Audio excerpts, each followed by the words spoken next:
And glad you guys made it in today. A couple of you that are here. The rest of you, we're working with some technology issues. So we will do our best to just get going on class and not have any more issues. I do need to find my campus Zoom. Let's see here.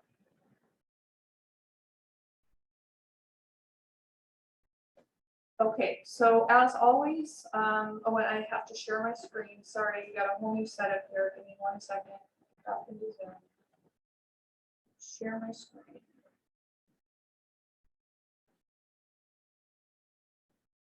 You guys should be able to see the 101 homepage. Okay, let's hit our syllabus so we can see where we are. I know you guys are excited that we have spring break right around the corner. I am too. So let's take a look at the schedule.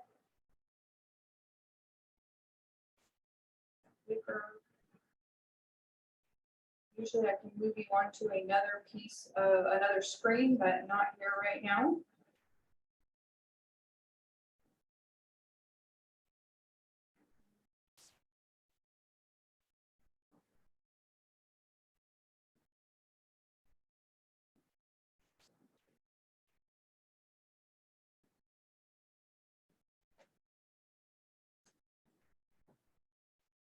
Okay, here we are. So we are here in week 9. Next week is spring break. And today we're going to be talking about receivables. Good morning. And today we're going to focus on accounts receivable. And then on the second day, we will focus on notes receivable. And then I want everybody to notice that after that, we have your spring break where campus is closed. I know that you guys need that after this semester. So we're all looking forward to that. Okay, so let's take a look at the handout for today. Again, I have been on campus at 6 o'clock trying to get everything ready for you today. And no matter how hard I try, last minute snafus happen. So I need to get back into Canvas. Let's go take a look at the handout for the day. Everything just as before is in the modules link.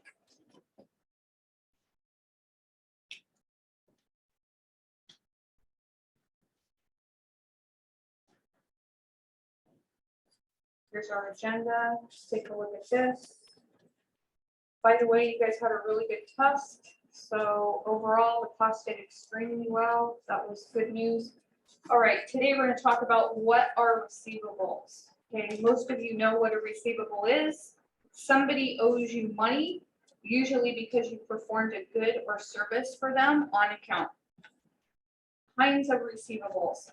The two main receivables that we're going to talk about today are accounts receivable and notes receivable. Accounts receivable are informal, kind of a gentleman's handshake or a business person's handshake. There is nothing that's specifically written. An example today would be if I were going to go to Office Depot, have business, and I say, you know, I'd like to buy some stuff on account here. They would have me fill out a credit application. I'd sign it. They'd bill me. I'd have 30 days to pay it. That's an accounts receivable, not necessarily a written promise. Notes receivable, which will be the focus of day 2, is a formal written promise to pay someone. Okay, we're dealing with accounts receivable today. And the challenge of this chapter is valuation of receivables. And what I mean by valuation is, as hard as we try and as conservative as I am in my own business extending credit, no matter how hard I try, there's always going to be those that don't pay their debts. And so our challenge is to come up with an amount of collectability, what your book refers to. And I know you guys at home can't see the board. We were supposed to see the board with this other camera, but I'm still going to write it anyways. I'm writing NRV, net realizable value.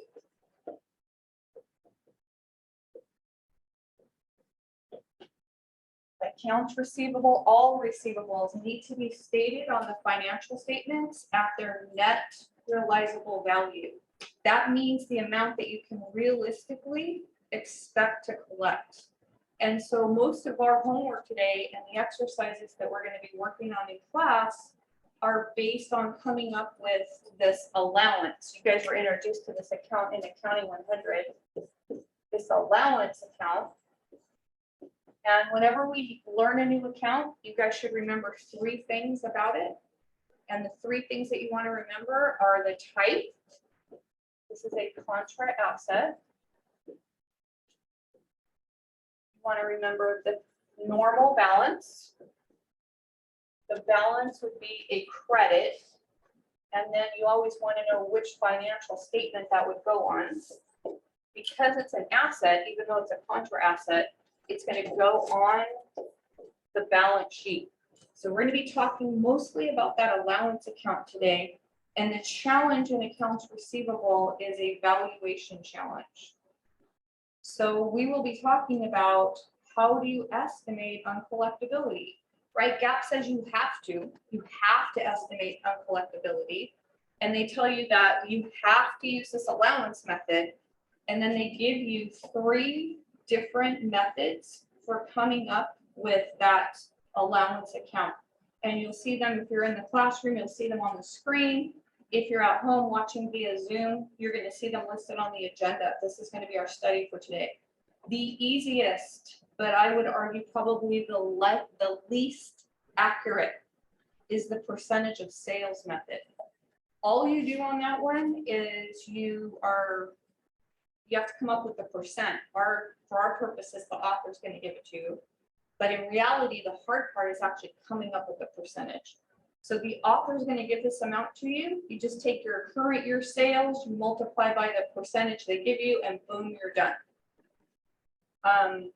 The problem with this method, and the reason I personally don't use it, is because it doesn't force you to take a look at what's in accounts receivable right now. So there's no focus on, is this accounts receivable that's on my books good or bad? Does it need to be adjusted? You know, it doesn't focus on that. It is an income statement method. It focuses on the income statement. The 2 that I make my clients use or suggest strongly that they use are the percentage of accounts receivable, because that takes a look. Think about what accounts receivable is. At a point in time, it's almost if you write a brick wall up there. At a point in time on this specific day, this much was owed to me by others. And so it forces you to go back and look at older receivables and talk about whether you expect that money, if that's realistically expected to come in or not. The other method never looks at receivables. It only focuses on sales. And then what I personally use in my businesses is an aging. You're going to see us do that today. An aging is where you take all the accounts receivable and you age them out. How old is it? Is it 30 days old? Is it 60 days old? Is it 90 days old? And the older something gets, the less likely you are to collect it. And so you'll see the percentage of uncollectability go way up, so that sometimes the stuff that's a year old, you should just probably write it off because it's not going to come in. We'll talk about how do you write it off. I do want to point out while the agenda is on the screen, the direct write-off method is not GAAP. So I think you guys should write that in your notes. The direct write-off method, it's used by a lot of small mom and pop companies. It is not GAAP. And you can read more about that in your book. We will not focus on it because it is not GAAP. We will talk about how do you take a receivable off your books and how you actually do that write-off. And then, as always, we're going to spend the vast majority of our time practicing. Okay, so let's go take a look then at the handout. Hopefully that's the next one here after the agenda. Yes. Take a look at the handout. Those of you that are coming to class, I wasn't sure if you would be bringing computers or would it be helpful in future chapters to have printouts, or would it be helpful to have printouts? Okay, I'll do my best to try and get that for next time. Okay, receivables. We talked about why they were important. We talked about common types of receivables. Focus today is on accounts receivables, monies owed to us from sales of goods or businesses. Notes receivable is that formal written promise. We'll actually go through what a picture of a note looks like. By the way, if you guys ever loan money to someone, because inevitably it's going to come up in your lifetime, it has come up in my lifetime. Somebody wants to borrow money from you, even if it's family. You will protect yourself by having them sign a note, an IOU. So if you were going to borrow money from me, to me, it is a receivable. To you, it is a payable, which reminds me, this is going to parallel the chapter on notes payable because they are the same things, just from two different perspectives. So if you're going to loan your brother money, have them sign a note that tells the specifics of the note, which is when's it due, does it bear interest, and when are you going to pay it back? And I've learned as a business owner, now I even get them more extensive. You're going to pay me back in US dollars, right? Because I've had someone try to dump pesos on my business floor that was tipped off in a court case and the whole bit. So now as we get more experience at this, now you can even download notes from the internet. But we're talking about a notes receivable, which would be money due to us. That'll be the topic of Wednesday's class. And then other receivables, those would be things like maybe you're getting an income tax refund. That actually is a receivable if that's the case. Interest receivable, maybe receivables from employees. That's a minor topic. We won't be covering those in the chapter. One example that comes to mind way back when Cerritos College allowed us to buy a computer, and then they would take it out of our paycheck. So no interest loan, basically. Bought a computer, they take the money out of the paycheck. To Cerritos College, that was a receivable. It was an amount due from an instructor. So every month when the paycheck would come out, I see the deduction for the non-interest bearing loans on Cerritos books. That receivable would go down, down, down, down, down until it approached zero. So our goal today is talking about these uncollectible accounts receivable. Why are we talking about that? That is the valuation issue, right? And I can tell you this, I have been in very large companies, Fortune 100 companies, where the CEOs were absolutely resistant to writing anything, writing their receivables down at all. And why is that? Right? Well, if you know how compensation works for these higher level people, many times it's tied to profit sharing bonuses. So these CEOs, the better the company does profit wise, the higher their profit sharing bonus. So they were of the opinion, look, we have good receivables clerks, they're going to collect all that money. This guy even said, I will do the phone calls on the ones that owe money. And we finally had to say, look, it's not realistic. You've never collected 100% of what's owed to you. And so it always becomes a little bit of an issue with those at the top that have profit sharing bonuses. We need to bring these receivables down to the net realizable value.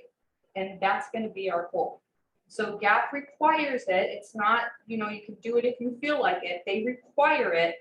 And the journal entry, and I want to make sure you guys get that into your notes, no matter which one of these three methods. And I realize you guys at home cannot follow me because the Al camera is not working right now. I'll come back and write it maybe on a Word document. But those of you in the classroom, no matter which of these three methods you're using, here's the journal entry to adjust. A debit to bad debt expense, and a credit to the allowance account. Debit to bad debt expense, credit to the allowance account.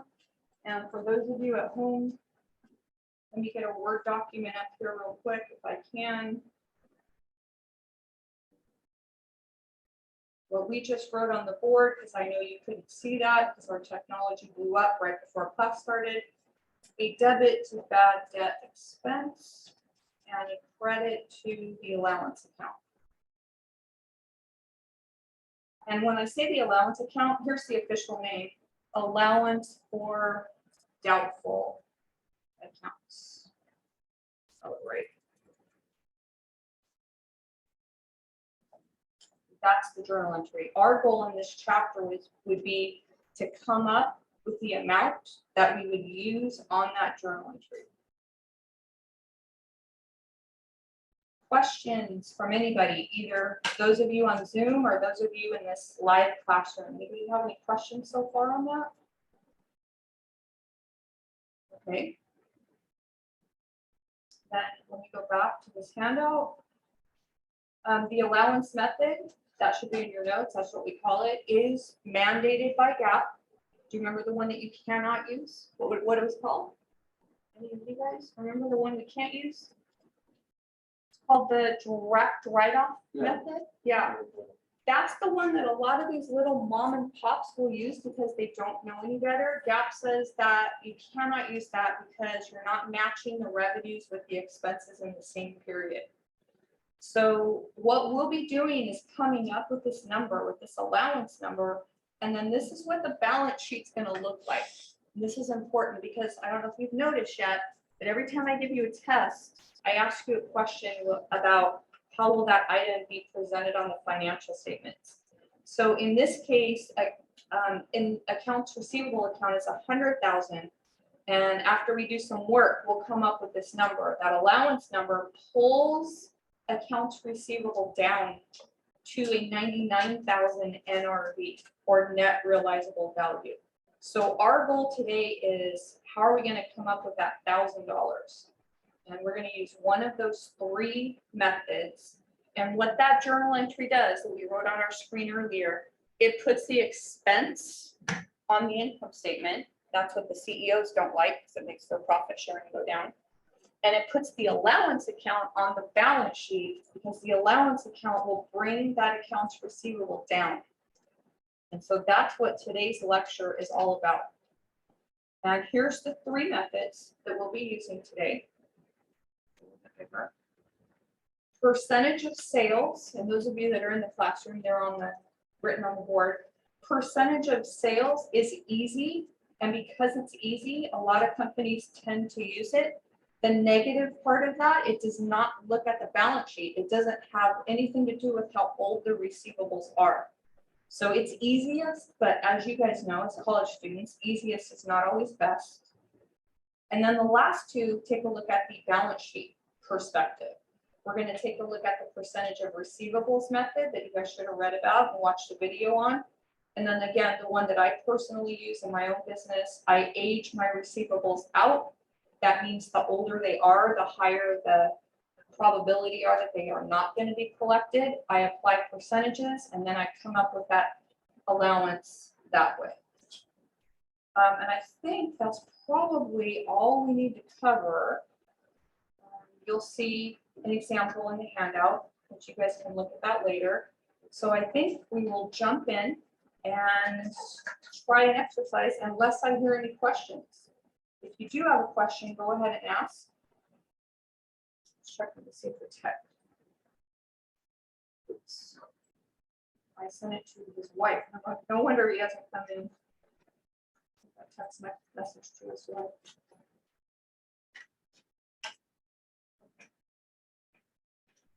All right, let's jump in and try a couple of these. This is exercise 7-3. You guys should hopefully have your ebook with you so you can look at it, or your hard copy book. For those of you that are in the classroom, I will do my best going forward if you think it will help you to have these on paper so you can do the handwriting. So this one shouldn't give us too much trouble. This is just to make sure we know how the accounts receivable account works. So before I jump in, I don't want to cut anybody off. Does anybody out there on Zoom have any questions? All right, so here's what accounts receivable looks like. Remember, it is an asset account, so I'm going to write that on the screen. And those of you that are in the classroom, you guys can just make a T account on your paper. It is an asset, so what do assets look like? They look like a plus on the debit side and a minus on the credit side. So this is going to give us some information, but not all information, and they're going to ask us to solve for an unknown. So this would be the perfect multiple choice question on a test. So let's read it. It says Grande Company. My other screen back here. It says Grande Company have credit sales of 20,000 in the current period. Okay, well, credit sales would make accounts receivable go up. So I'm going to put that 20,000 here. And I'm going to put accounts receivable. And Nick or Diana or Jason or Aiden, can you guys just tell me whether you can see my Excel screen up on the screen? What part of the screen are you asking for? My Excel spreadsheet on the screen is Oh, computing. yeah, your Excel spreadsheet's up. All right, they have credit sales of 20,000 in the current period. Okay, that's going to make accounts receivable go up. Somebody owes us money.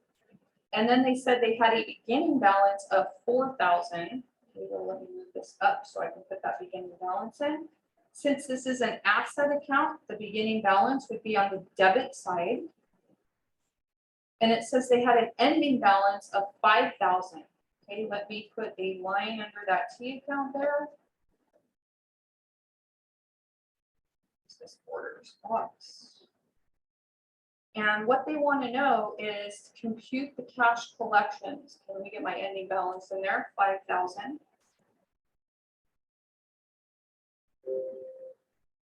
Here's what they want to know.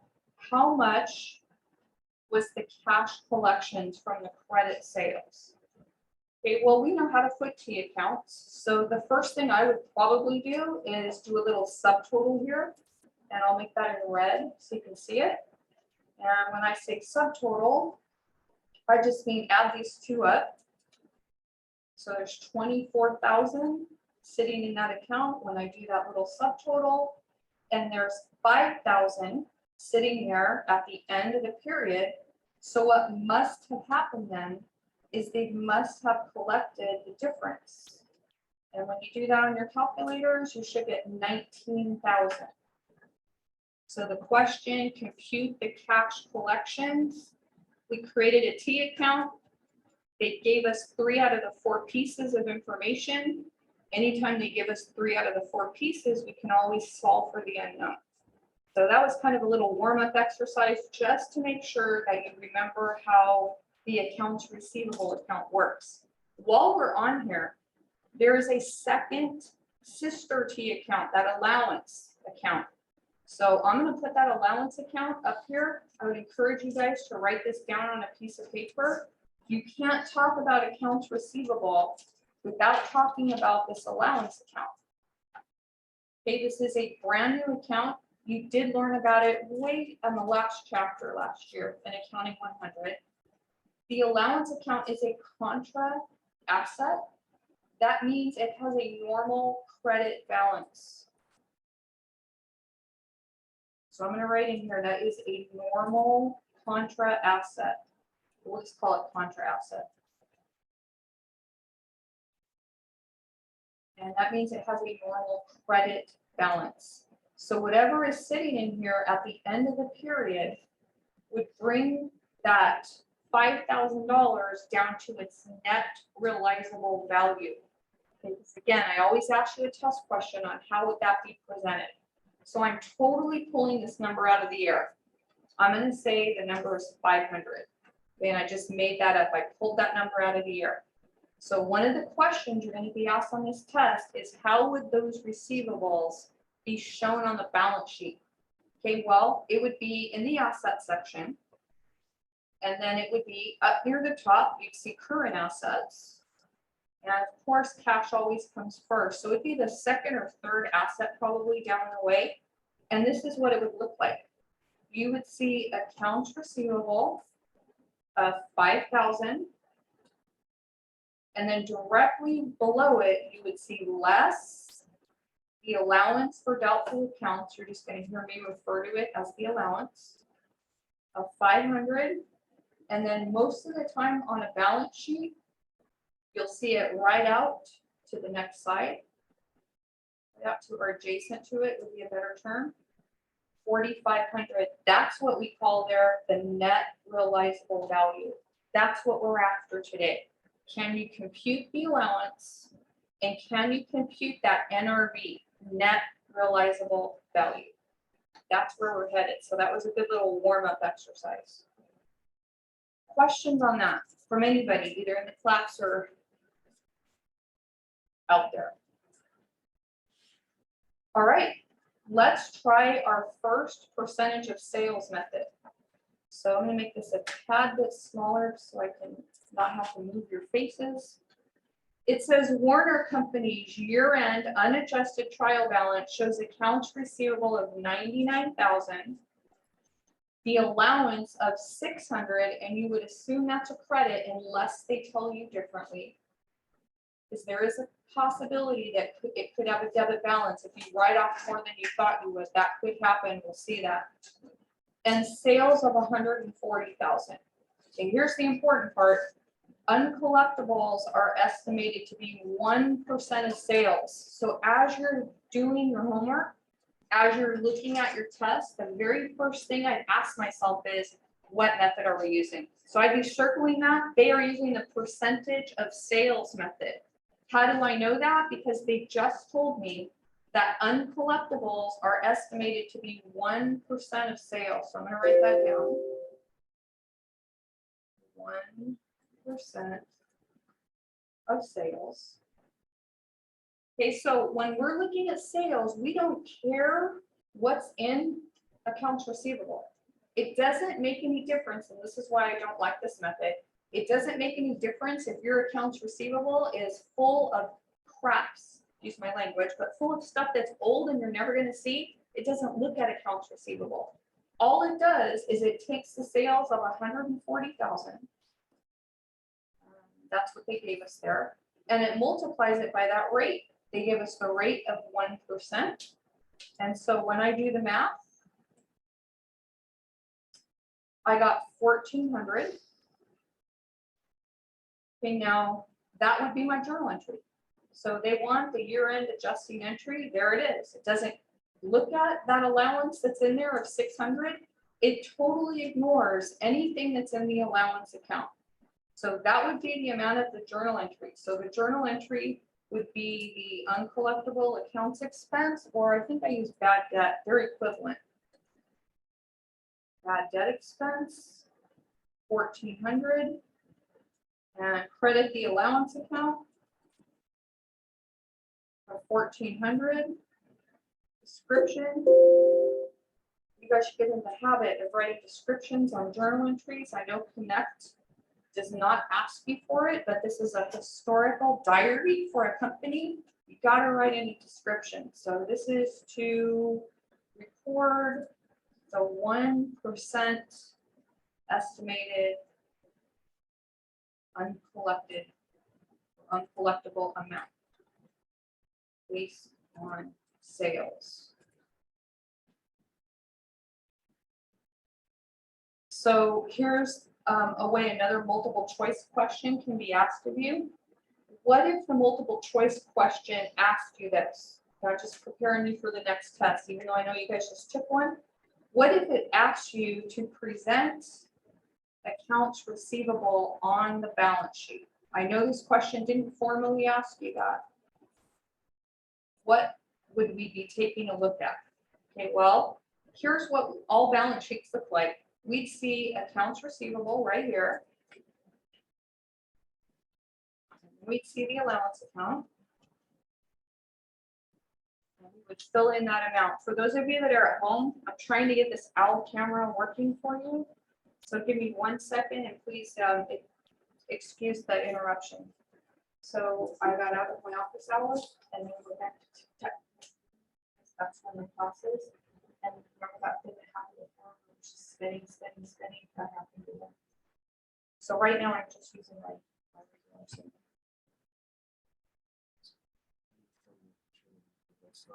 Yeah, we can stop sharing.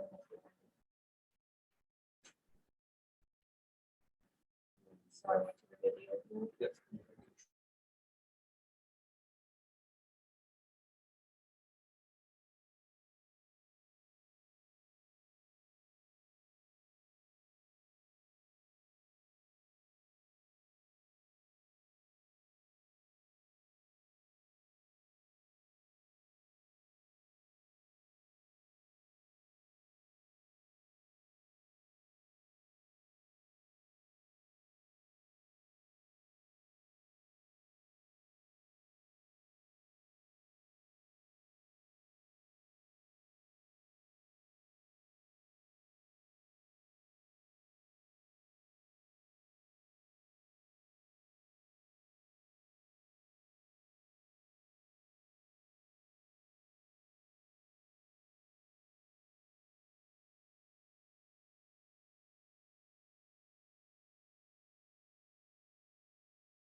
See it.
Okay, guys, thank you for coming. Okay, sorry, we couldn't get the owl thing to work, so we'll just keep going. Back to what we were talking about. How would this show up if we were on the financial statements? Well, we said that there was 99,000 sitting in sales, and there was 600 sitting in the allowance. We just bumped it up by 1,400. Okay, so there was a balance of 1,600. We just added to it 1,400. So that would be 600 plus 1,400. Right off to the side, you would see that net realizable value. These receivables would be valued at 97,000. Excuse me, Professor Johnson? I'm not sure if you are trying to share your screen or not, but we're just seeing that camera. Thank you, Nick. I appreciate that. I am trying to share my screen, so let me get back in Zoom. Thank you so much for the interruption. It's not an interruption at all. Can you see it now? Yeah, we're good.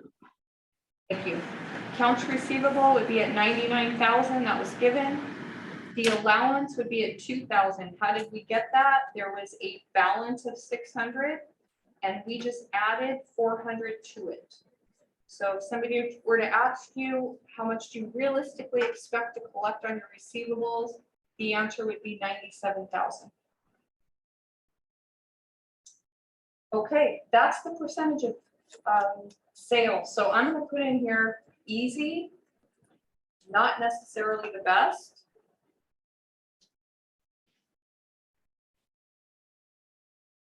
The focus is on the income statement, with no focus, honestly, on taking a look at receivables that may be bad.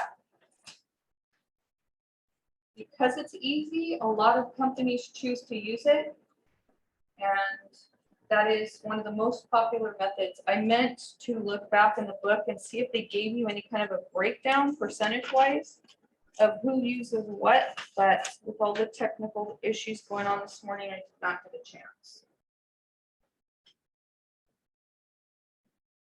Okay, let's go try another one. This one uses the percentage of accounts receivable. So this is going to be balance sheet focused. Put that on here. Balance sheet focused. And on the ones that are balance sheet focused, let me fix my spelling error there. On the ones that are balance sheet focused, and this will make sense after we do a few, we are trying to bring the accounts receivable allowance account up to a particular value.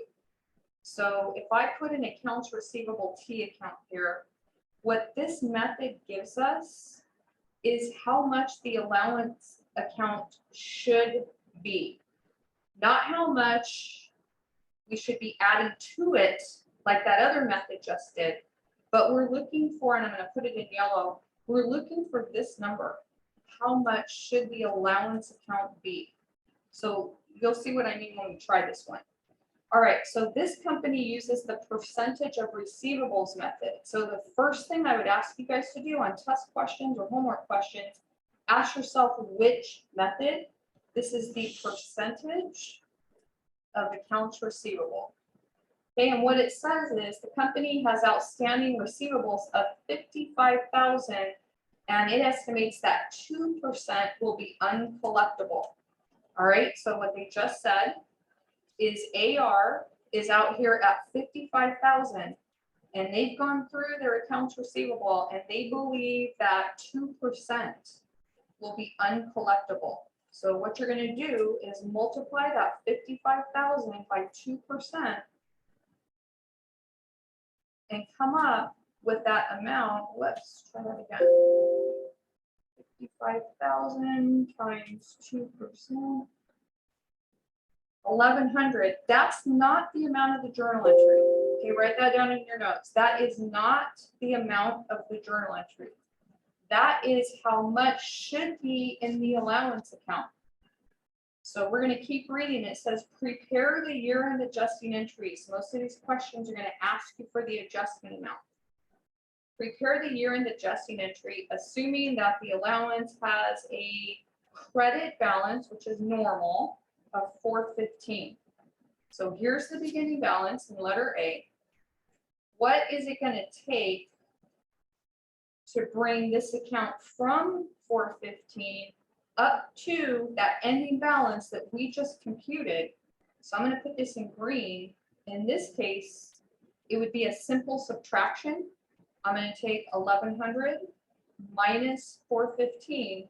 In order to bring that allowance account up to 1,100, that's the amount of the journal entry in green. So that journal entry would be for $685. Okay, I want to make sure that you guys understand that when you're looking at receivables, sorry, I was heading to the camera there. When you're looking at receivables or balance sheet based methods, the number you come up with is the number that's going to be in the balance sheet account right here. You have to figure out how much the adjustment is for. So because they want you to prepare the year-end journal entry, let's go ahead and do that. The debit, again, if we go back to the board, no matter which of these three methods we're using, that journal entry is going to be the same. Bad debt expense and a credit to the allowance account. Not for the 1,100, that's what I'm going to see on a lot of tests, but for the 685 to bring it up to where it's supposed to be.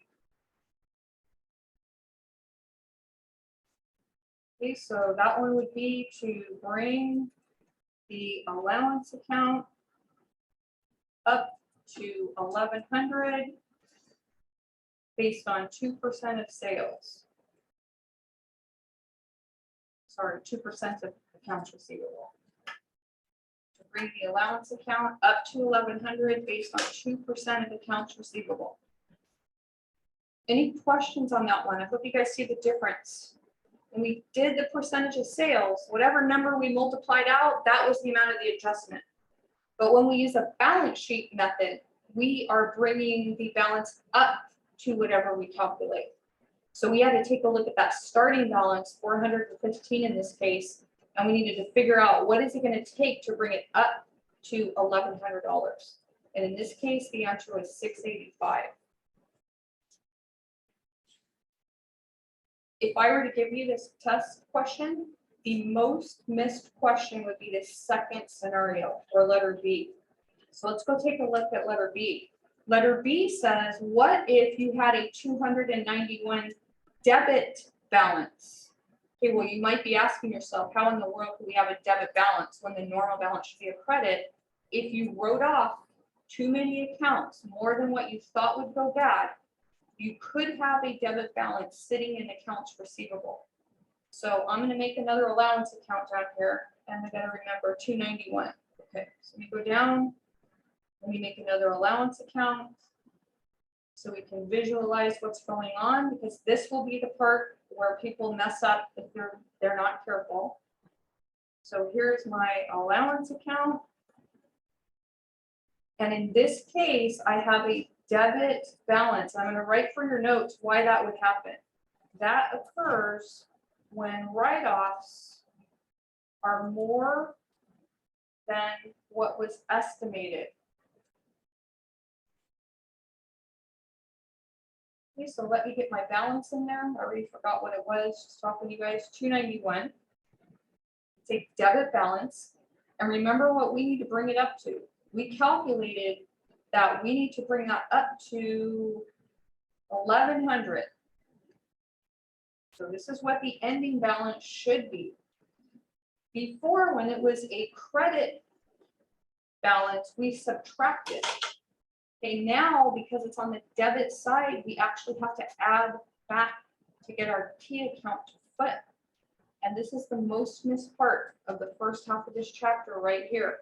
So the adjusting entry in that case, the only way this is going to foot would be to add them up. Okay, so when I add them up, 1,100 plus 291, that's what makes this foot 1,391. And for those of you that are in class, I know that you guys can't see my T account at home. Even if I write that here, I don't think. If this were a regular credit balance account here, and you needed this to be 3, and this is over here at 1, the way you look at that, this minus 1 equals 3. So when you go backwards, the only thing that's going to make that happen is 4. And how did you get that 4? You add it. 4 minus 1 equals 3. So you kind of have to go backwards when you have a debit balance. That will be the most missed part of today's section that we're going over. Any questions on that? From home or from the classroom? Okay. Let's go take a look then at an aging. So far, again, what are we doing? Big picture. Your author is now going step by step through the balance sheet. He did a chapter on cash. Now he's doing accounts receivable. Next chapter is going to be plant assets. He's going right down the balance sheet. And about second or third down the balance sheet is accounts receivable.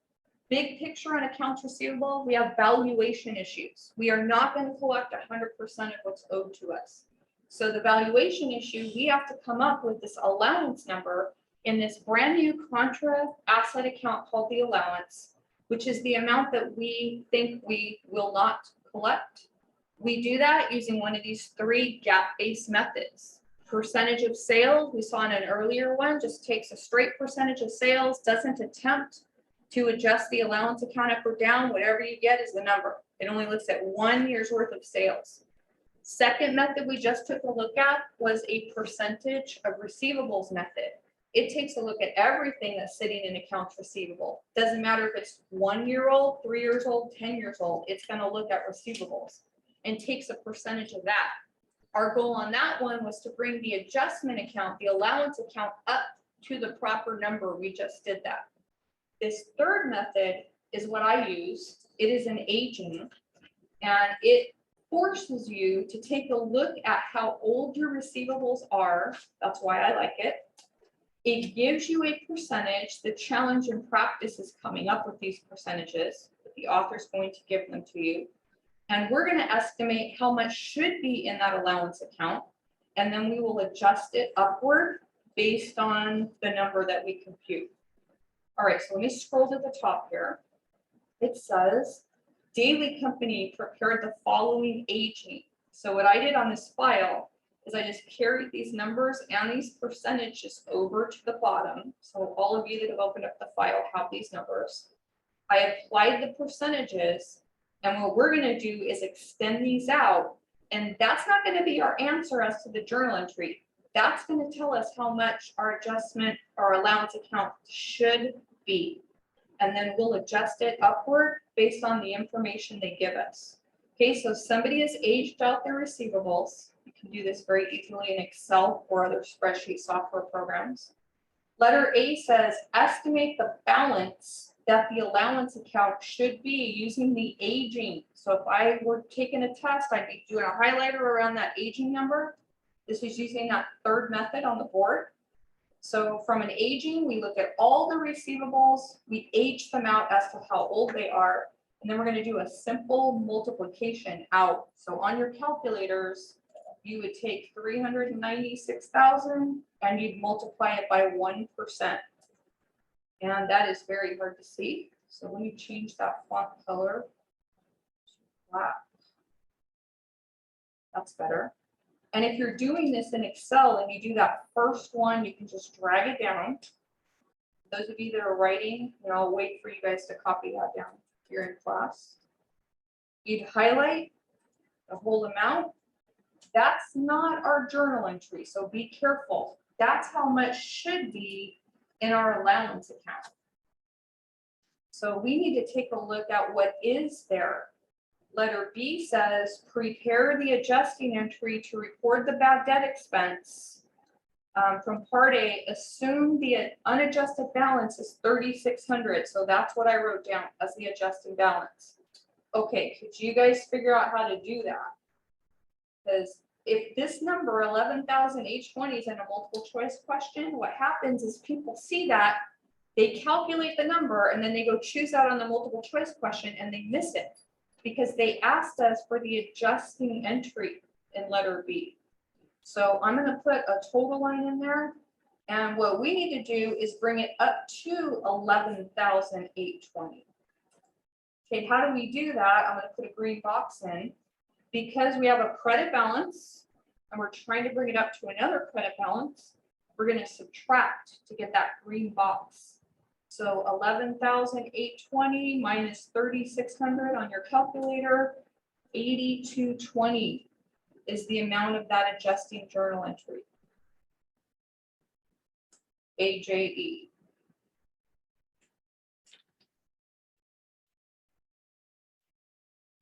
Okay, why is this my favorite method? It forces me or the accounts receivable clerk to go back and take a look at how old my accounts receivable are getting. That means that I'm going to pay attention as the owner to these 10% that have been outstanding for over 90 days. Because the longer I let that account go, the higher the chance that it's going to be uncollectible, as you clearly see with the percentages that they gave you. And so I'm going to be on the phone weekly with people saying, hey, where's the money? It's 90 days old. When can I expect to pick it up? Or, are you going to Venmo it to me today? So the adjustment, again, I want you to get the habit of writing this down so that when it comes test time, you will be very practiced at it. The adjustment is what you see on the board, a bad debt expense is the debit, and the allowance is the credit for the green number, not the yellow number, but the green number. Our adjustment would be for 8,220. I'll make that bigger so you can see it in a moment.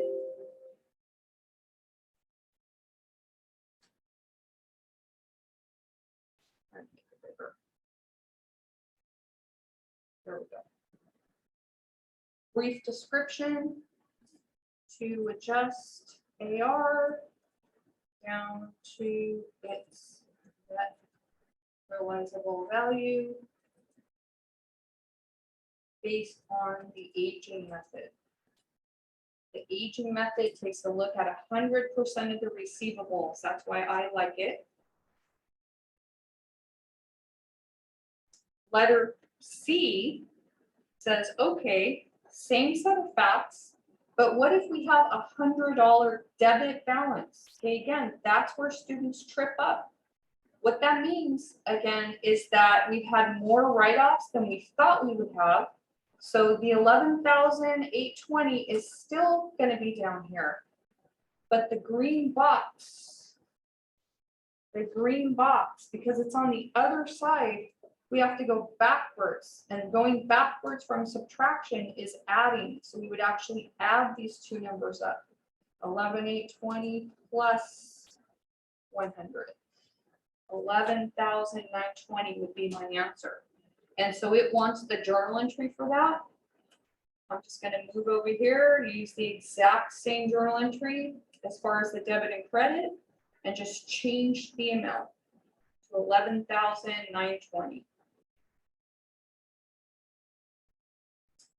So we have now taken a look at an example of all three methods.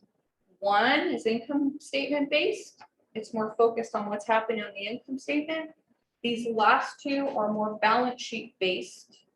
The reason I like them better is because it forces someone to take a look at the older accounts and to take action if action's needed.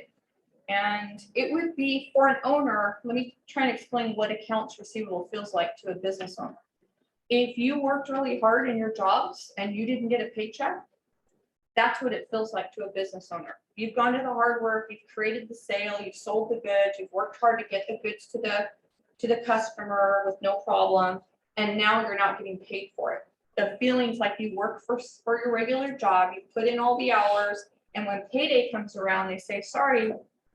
It's like you've done all this work and you have nothing to show for it. That's what it feels like to a business owner. Questions on that one? Okay, let's go take another look at the percentage of receivables method. So this will be our second attempt. And let's see, we'll copy over answer. That was one of the easier ones, so I think I decided I was going to skip that. Let me put the answer up there, and I'll make sure I include it in the file that I sent home today. So let me move this over. It's the answer. Make it bigger.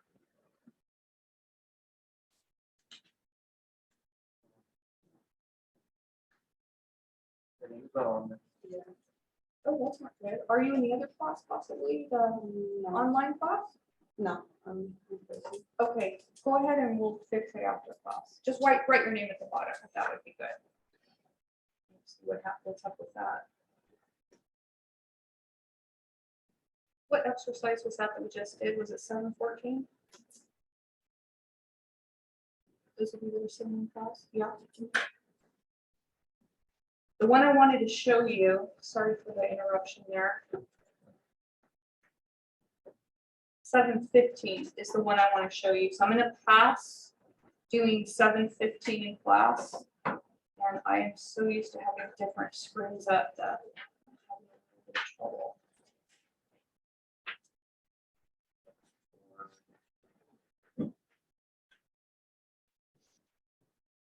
Okay, there's 715. I'm going to leave that answer up, but I will make sure that I include it because I want to go on to one of the two harder problems. Any questions on any of those three methods that we've talked about so far? All right, let me go back to Zoom here.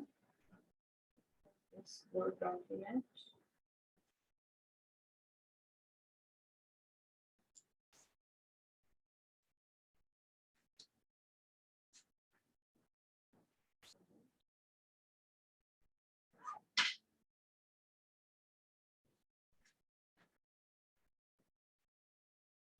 I want to make sure that you're in the right spot. Are you? I think I messed up. I'm Okay. supposed to be in 119. You're supposed to be in what? Yeah. 119? Oh, 119. Okay. I was gonna say, I know I haven't dropped. Yeah, I'm sorry. That, no problem. Absolutely no problem. Okay. Sorry, that threw me for a little curveball. Sorry for the interruption. All right, let's try this one. The last two problems are the most difficult. And you guys that are in the class, rather than give you guys a break I would prefer to let you guys out early. Are you fine with that? Not taking a break in the class? You okay with that? And if anybody needs to like stretch your back or something, feel free to walk out. And come back in. All right, next one, if I don't hear any questions. All right, estimating and reporting bad debt. So let's read through it together. Those of you that are in the class, hopefully you have your ebook or your hard copy book. We're looking at problem 7-2B. It says at December 31st, Ingleton reports the following results. They give us cash sales and credit sales. So this company somehow accounts for these differently and has two separate line items. They give you the unadjusted trial balance. Okay, so right now we have 575,000 sitting in accounts receivable. And we have a normal credit balance of 7,500. So I think I gave you guys T accounts with that information given. You have the file. Okay, prepare the adjusting entry to record bad debts under each of the following situations. Okay, first of all, in your notes, put a big star next to this one.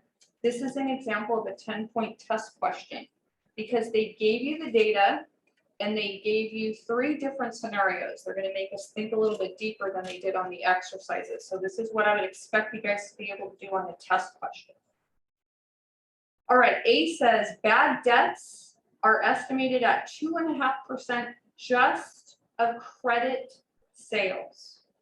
2.5% of credit sales.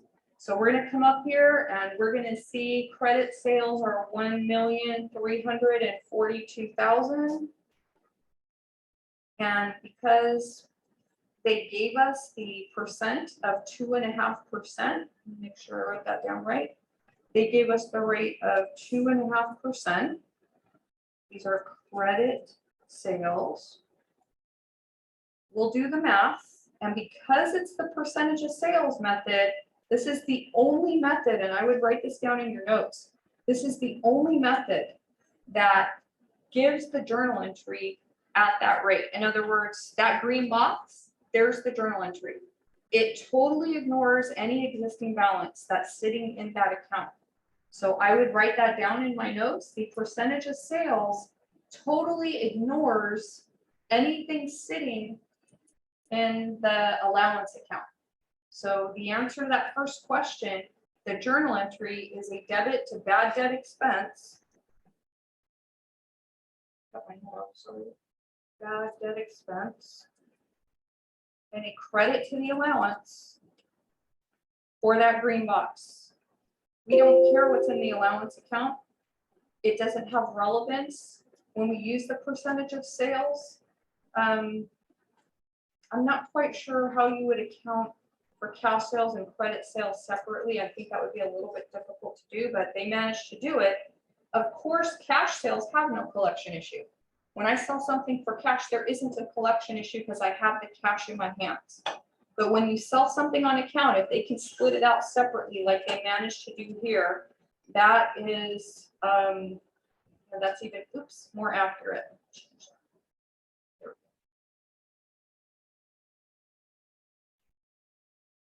Okay, so that was 1A, percentage of sales.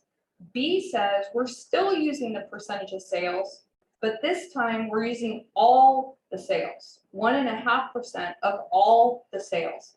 So we would have to add these 2 up. So let me go ahead and add those 2 up down here. On my calculator, I'm going to take 1,025,000. That was the cash sales. And add to that 1,342,000. Somebody double check me. I got 2,367,000. I think that's right. And when I multiply it by 1.5%, well, once again, let me put an extra decimal there so it shows the whole thing. We will have our answer. It totally ignores, because we're using the percentage of sales, it totally ignores anything that is sitting in the allowance account. So I'm going to copy this journal entry down as far as the debit and credit goes. Oops.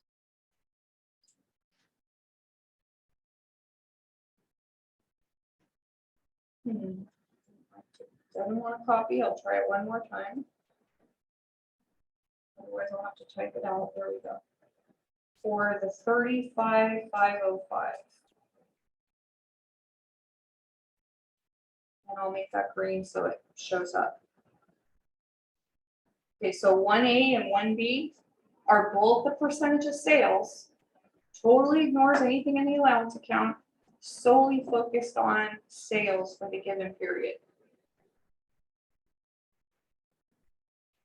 Any questions on A or B?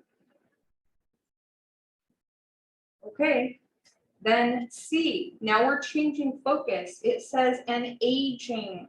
That's where they sit and list it out, 30 days, 60 days, 90 days. An aging, so I've circled the word aging, estimates that 6%, that's a high number, 6% of year-end accounts receivable are uncollectible.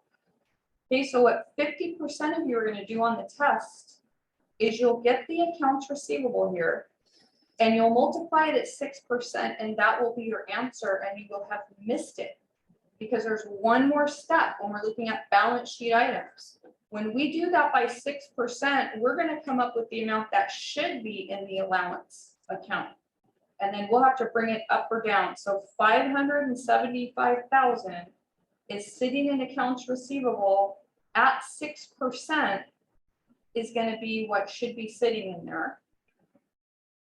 Okay, so let me go ahead and write that down. Really missed my second screen. 575,000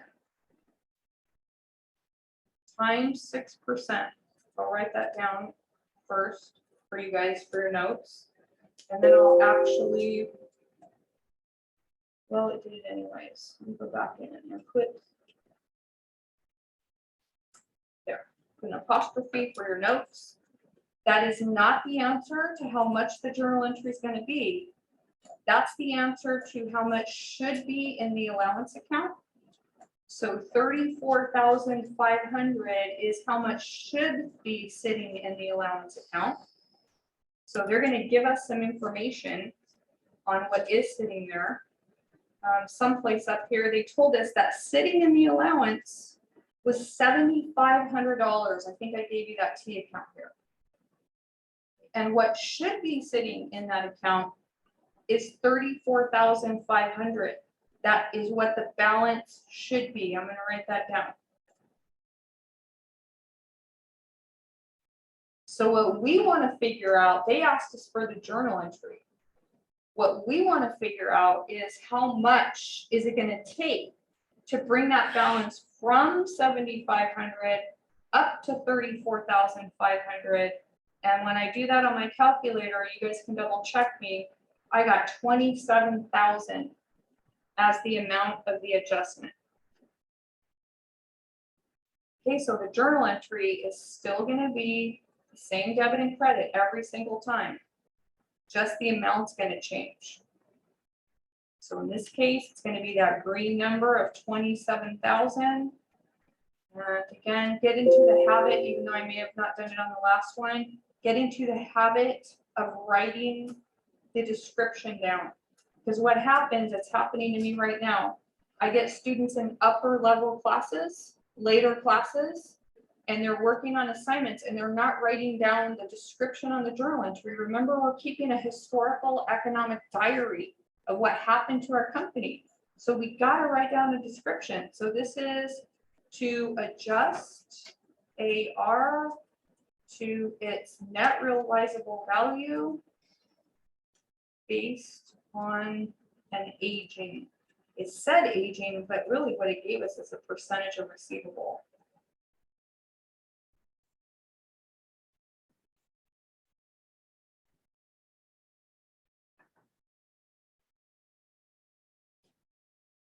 Okay, could you guys do that on a test? It's going to be the big question. And hopefully after we see it in class, when we go home and we work on our homework, we watch a video, hopefully the answer will be yes. Yeah, we'll have no problem doing that. Okay, we've done 1A, B, and C. Number 2 says, show how accounts receivable and the allowance account would show up given the facts in part 1A. Okay, so they're going back to that first one, 1A. Well, if we look at 1A, we credited the allowance for $33,550. Well, it has a $7,500 starting balance, so we got to add that in. So 7,500 was existing in there. That's the beginning balance, and we just added, I'm going to go grab that number from 1A. We just added to it $33,550.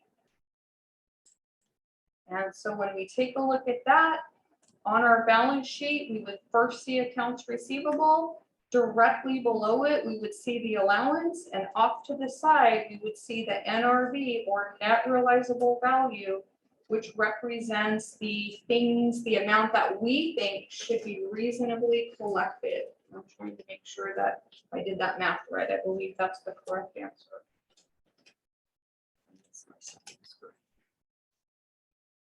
Any questions from anybody in the room? And I'll come back on the camera in a second. I'm trying to check another screen.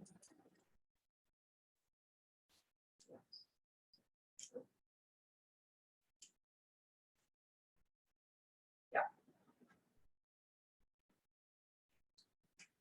Okay, last one. Show how accounts receivable and the allowance would appear on the December 31st balance sheet, given the facts in part 1C. Okay, well, 1C, we directly calculated that what should be sitting in that allowance account is $34,500. So I'm going to write that down. That's the amount after adjustment, $34,500. I did that correctly. And so the difference, the net realizable value, the value that you can realistically expect to collect, would be $540,500. That's the NRV.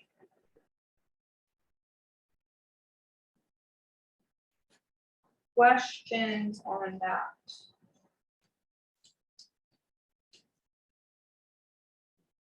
All right, I think our last one is going to be the most difficult. It'll be the ones I get the emails on over the weekend. If you don't have any questions or problems with what we just did, I'll go do the last problem.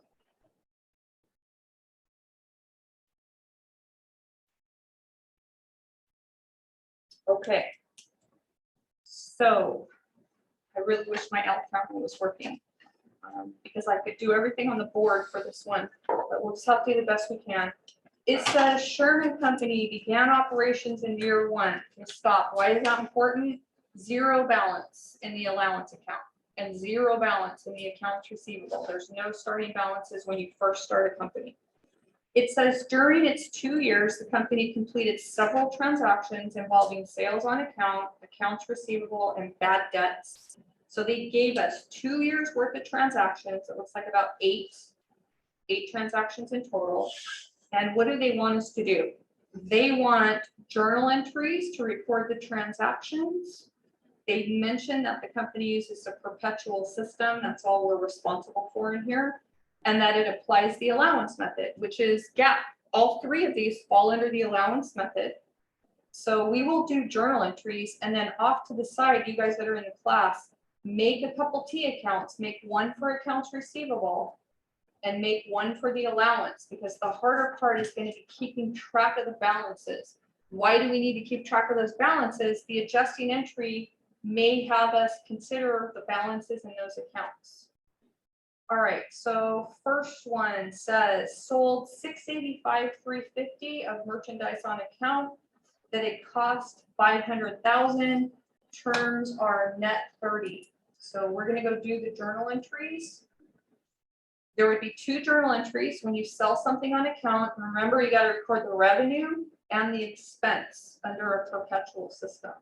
So 2 journal entries for that one. We're going to debit accounts receivable, and we're going to credit sales. That's smaller. Okay, and that would be for the $685,350.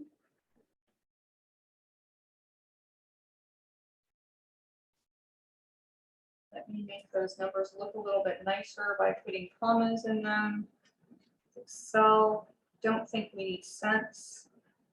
And then the second part of that journal entry is cost of goods sold and merchandise inventory for the cost. Remember, in our perpetual system, we record all the ins and all the outs of inventory, and this is an out. And then because we're concerned in this chapter about accounts receivable, we're gonna record these transactions. Anything that affects accounts receivable, I'm gonna put them in yellow, we're gonna post to the accounts. We're gonna keep a running tab of what's sitting in accounts receivable. So I'm gonna come over there and go grab that number. Those of you that are in class should have a T account written down.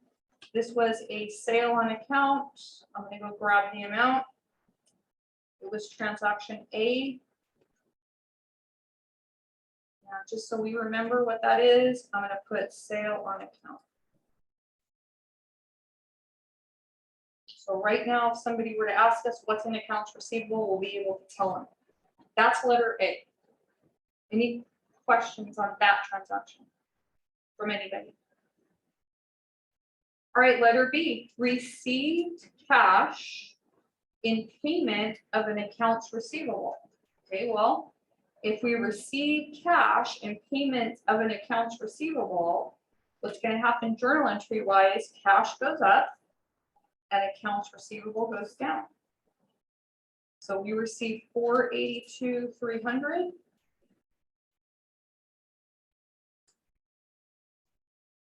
Those of you that are in the class, I will have copies for you next time, hard copies.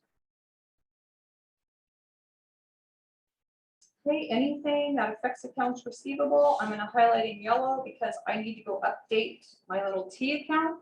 Because pretty soon they're going to ask us to adjust it. So let me go to my T account and I will grab that number. That would be a collection on account.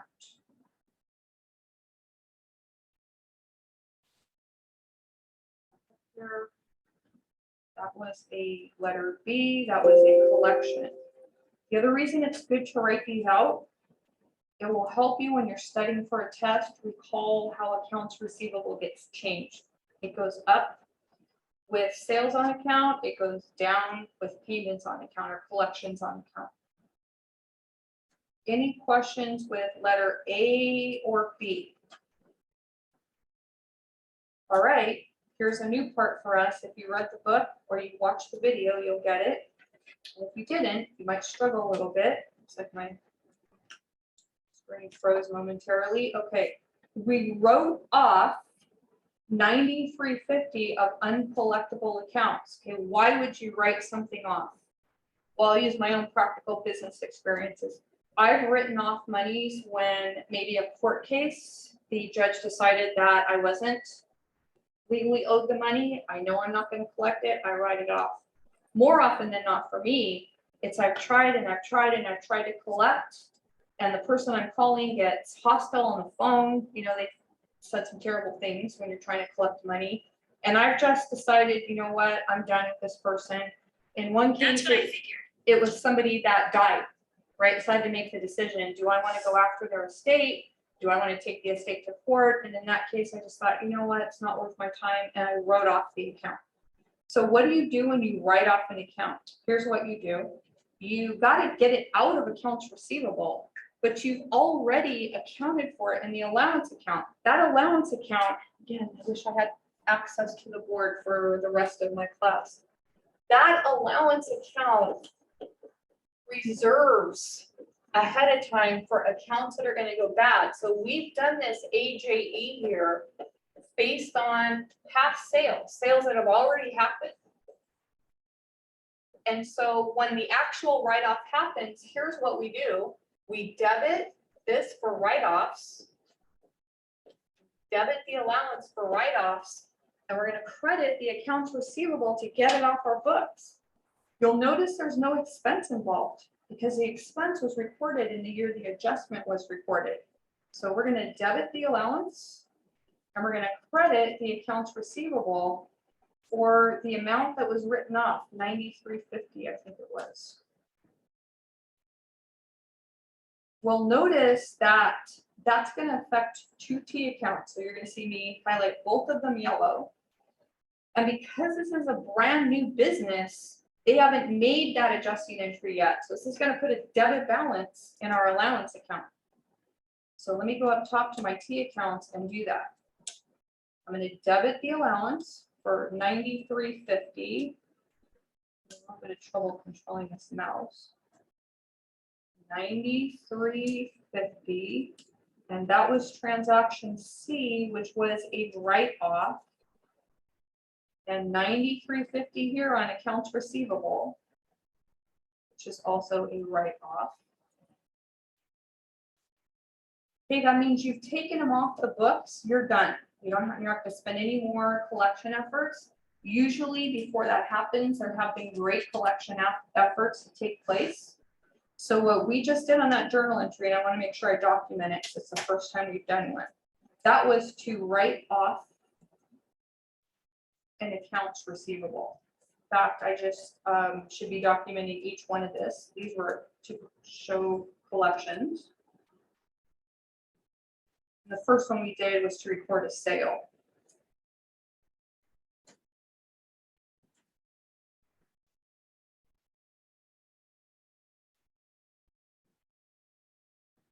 Okay, so right now our allowance account has a debit balance. So here comes the aha part of the chapter, the hardest part of the chapter.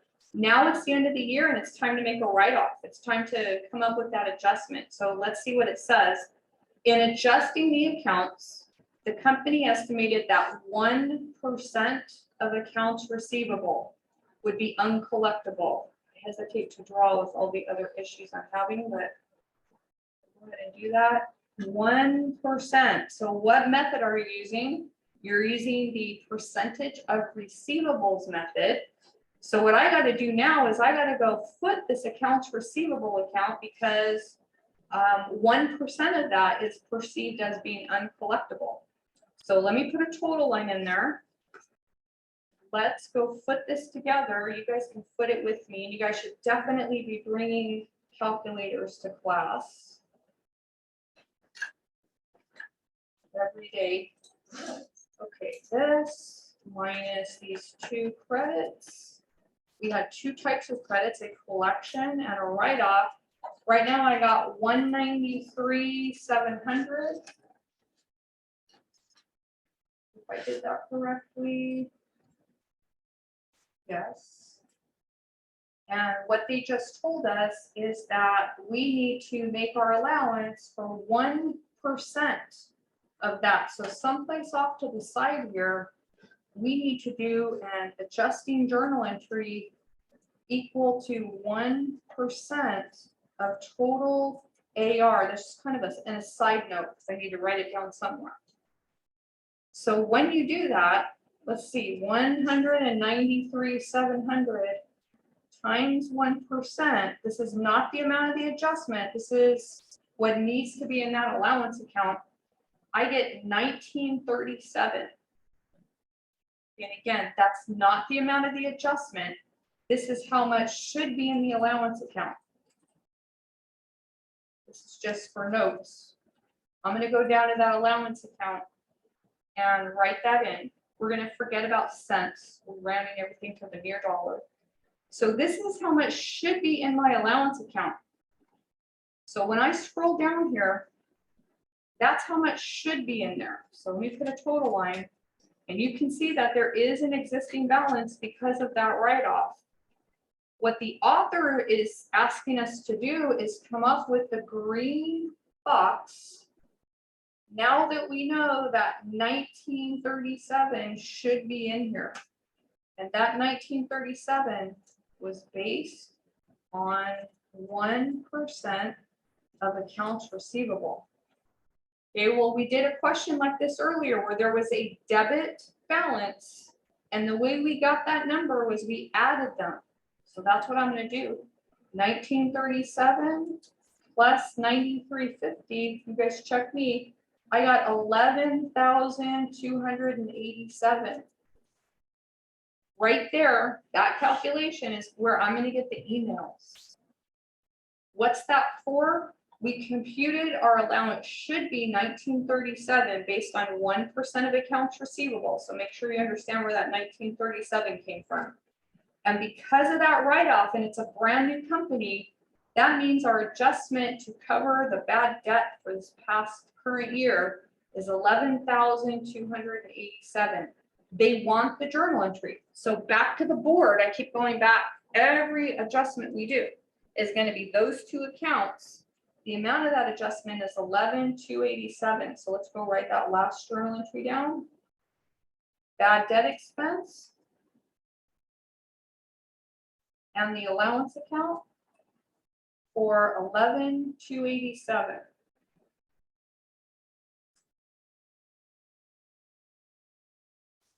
And that is to bring the allowance account up to 1% of accounts receivable at the end of year one. There's probably questions. That's not easy.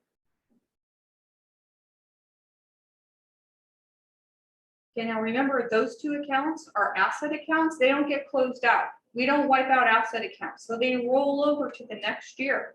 So those ending balances in our T accounts are going to be the starting balances for our new year once I post this.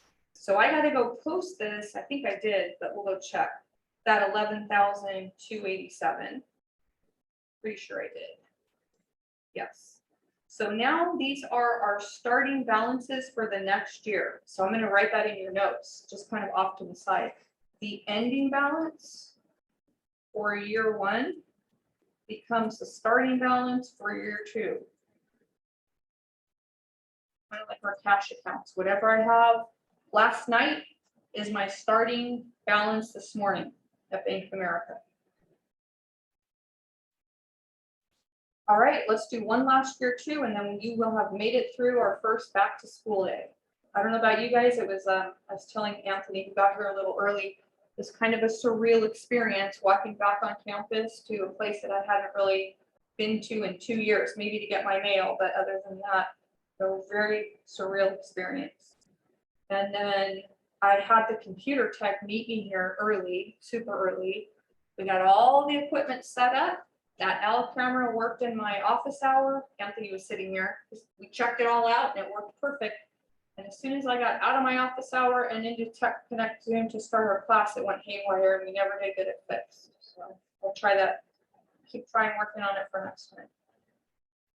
All right, year two, here we go again. The same transactions. You're going to see a sale, a receipt, a write-off, and the adjusting amount. So someplace in your test preparation area, that's what you should expect to see. This is a chapter on accounts receivable. What happens on accounts receivable? Just what you see. We sell stuff, we collect stuff, and then we do an analysis at the end of the year to figure out whether we need to write off things or whether we need to adjust the allowance account. So here's year two, sold 870,000 of merchandise on account that it cost 650,000. So let's go record that journal entry. It's very similar to the first year. In fact, I'm going to record the accounts. Just copy so you guys don't have to rats.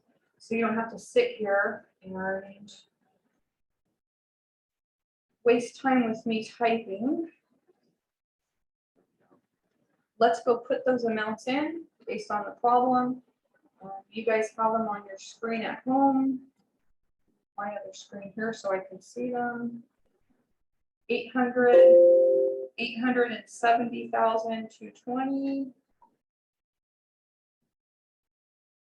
was the sale, and the cost of the sale, the author told us, was 650,000.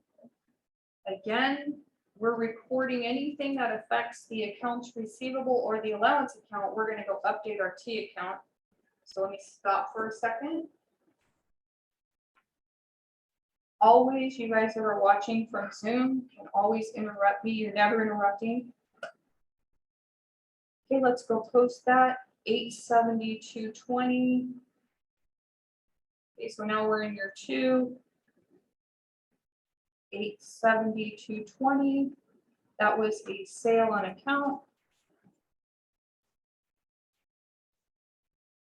We're going to keep that account updated as we go.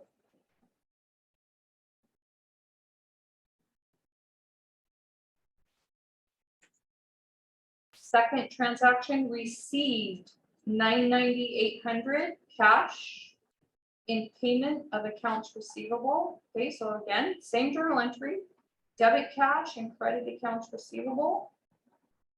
We'll post that.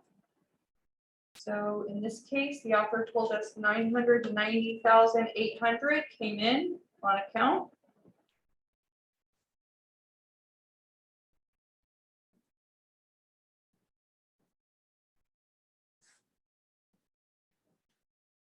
This is my yellow one, which means I need to go decrease accounts receivable on my T account. So we'll go do that, $990,800.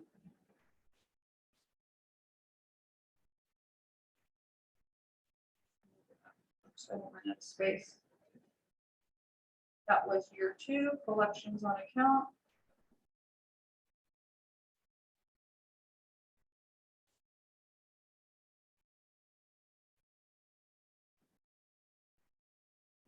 And I also have to, let's see, do I have to affect any other account? No. Okay, year or letter G, wrote off $11,090 of uncollectible accounts receivable. That's new for us. We've never done that before. Even in Accounting 100, we didn't do that.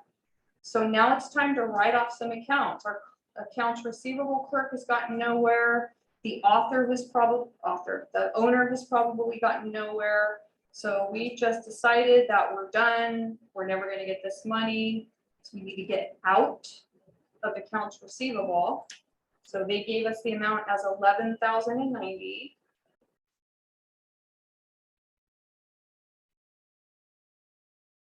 And that would be to record write-offs in year 2.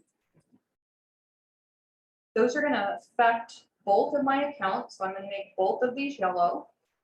In a moment, after I let you catch up from writing,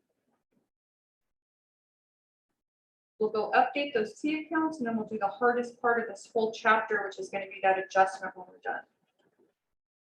Okay, so let me go post those. 11,090 was a debit to the allowance. That was write-offs. And a credit to accounts receivable.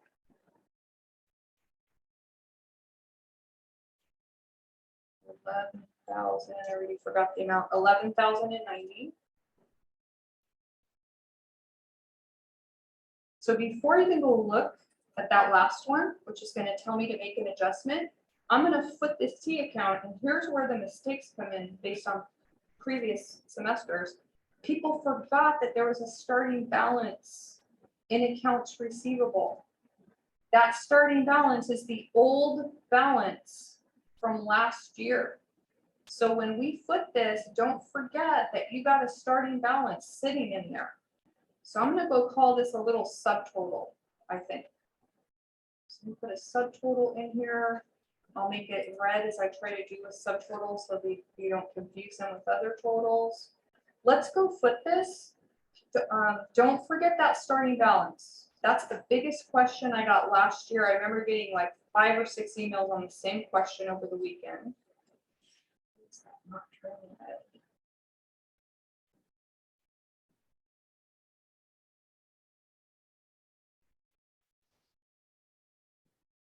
I don't know.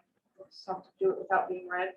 All right, so that would be this starting balance. You guys should do this on your calculator, plus the sales on account, less those 2 credits. And please, either somebody in class or somebody at home, go ahead and do that with me. So what's sitting there in accounts receivable is $62,030. The reason that's so important, that's going to drive our adjustment balance. Okay, so I footed accounts receivable, and after I considered the starting balance for the year, right here, and I added the sales on account, and I took off the collections and the write-offs, here's what I get, $62,030. Let's go see what the author says is the adjustment. It's probably going to be 1% again. That's pretty consistent unless the economy takes a dive, and in that case, it'll go up. It says in adjusting the accounts, the company estimated that 1% would be uncollectible. So again, kind of a little memo off here, off to the side here. 1% times 62,030, and I'm not going to do cents in here, would give us, and I yell at you guys to bring your calculator. I don't think I brought mine with me, but let me go ahead and I'll do it right here, kind of off to the side. 1% times 62,030. About 620. Okay, that makes sense. Now, what is that? That's how much should be in this allowance account. Okay, well, let's foot this, just like we did with the other account, with the accounts receivable. Let's foot this. And did we put everything in there that we needed to put in there? I believe so. When I foot this, do you guys see how this is going to have a debit balance? Okay, so I'm going to put balance. And it's going to have a debit balance of how much? Let's see.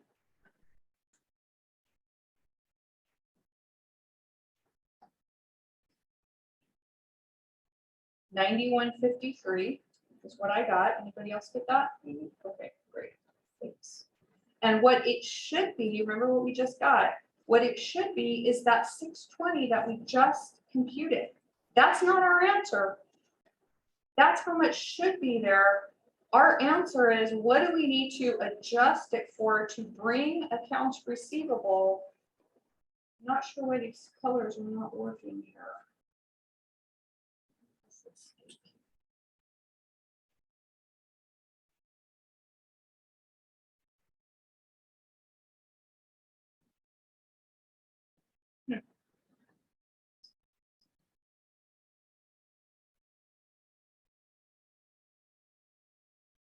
I have no idea what's going on.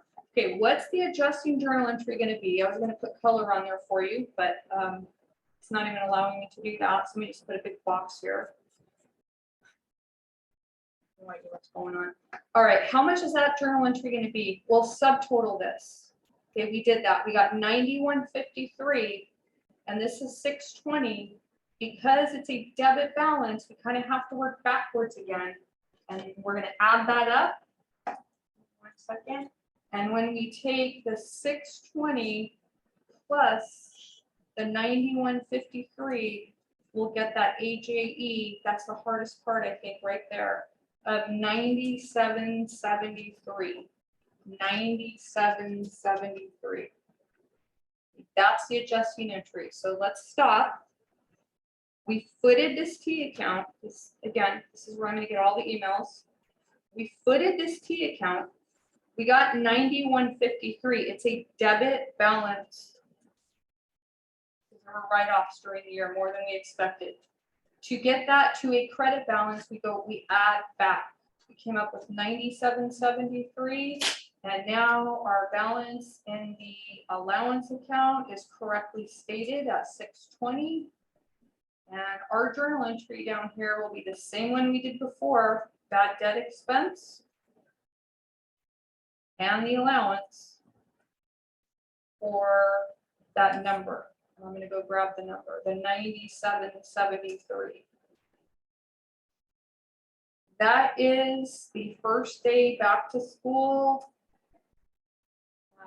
coverage on accounts receivable to record the adjustment to bring AR to its net realizable value.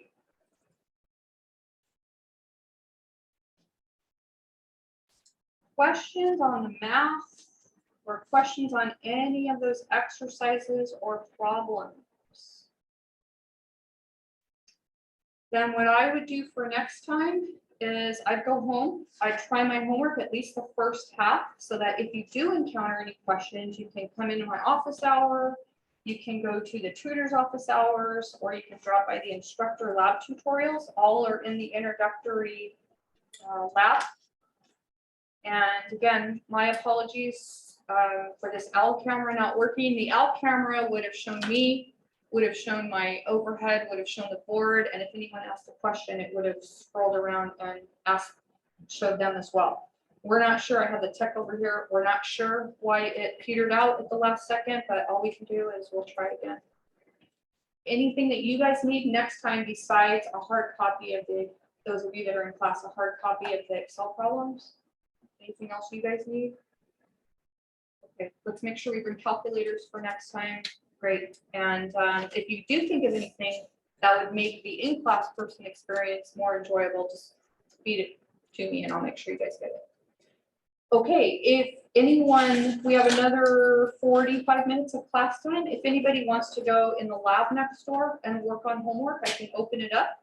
Otherwise, I will see you guys next time. Any questions from anybody in the online class that's watching via Zoom?